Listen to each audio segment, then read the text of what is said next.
24 Navy SEALs listened to Jessica Buchanan's desperate voice begging for help. The 32-year-old American teacher lay in the Somali desert, suffering from a kidney infection, held by armed men who'd taken her 93 days ago. She'd gone to Africa to teach children how to read, how to stay safe from landmines. Now she needed America to save her. The same unit that got bin Laden was coming for her, but time was running out.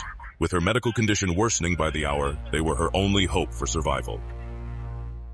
Inside the MC-130 aircraft flying through a massive solar storm, the team prepared for what might be a one-way mission. Wind speeds were double what would cancel any other jump. Their communications were already failing, but they were going anyway. 24 Americans would jump through hell itself to save two people they'd never met, Jessica and her Danish colleague, Poul Thisted. One operator pulled out a photo of his daughters, both teachers like Jessica.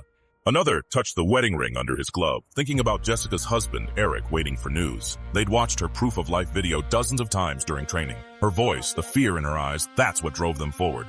These weren't just warriors. They were fathers who couldn't stand the thought of Jessica's parents losing their daughter.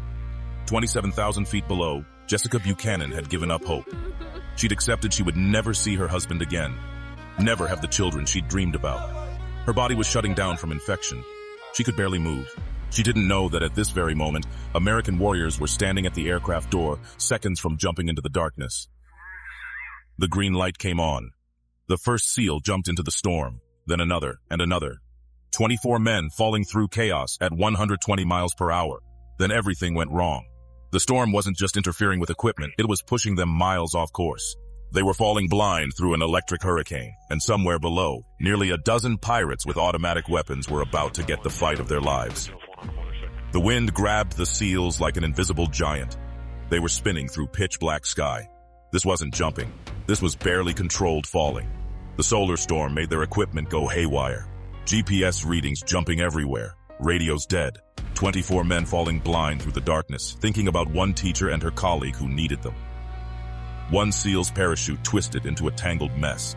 He had seconds to react. With incredible calm, he cut it away and pulled his reserve. It opened with barely 500 feet to spare. Any lower and he wouldn't have made it. Another operator got blown so far off course he couldn't see anyone. But these men had trained for everything to go wrong. They'd prepared for the worst. Because when American lives hang in the balance, you don't get to quit because it's hard. The team leader hit the ground hard.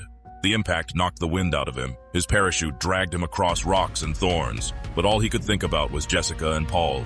That teacher who'd given up everything to help African children was counting on them, even if she didn't know it. He cut free from his chute, activated his infrared beacon, and counted the signals. 23 lights blinked back, all there. First miracle of the night.